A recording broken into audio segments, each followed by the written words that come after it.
Sul piede di guerra anche la SIET, Società Italiana Infermieri Emergenza Territoriale, dopo le dichiarazioni della sindaca di Bassano, Elena Pavan, sulla sperimentazione avviata al San Bassiano su indicazione del direttore generale Carlo Bramezza, che vede gli infermieri del pronto soccorso mettersi alla guida di auto mediche. La prima cittadina al nostro microfono aveva invitato gli infermieri a mettersi un po' a disposizione, aggiungendo, lo ricorderete: credo che comunque in un momento di difficoltà, seppur già tanto abbiano fatto gli infermieri, in un momento difficile come questo ci si debba tutti rimboccare le maniche. Cosa che ha fatto fare un salto sulla sedia a tutti quei professionisti che da 2 anni sono in prima linea nella lotta contro il Covid.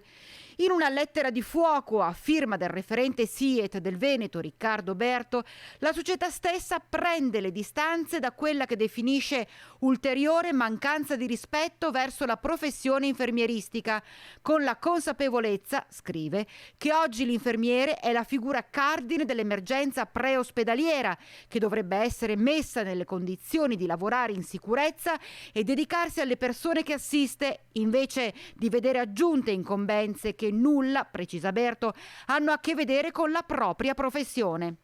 Pertanto viene chiesto alla sindaca di Bassano di fare un passo indietro sulle sue dichiarazioni, in attesa, si legge, che vengano formalizzate le sue scuse per quanto dichiarato. Io credo che quando ci si trovi di fronte a delle difficoltà importanti tutti debbano mettersi un po' a disposizione.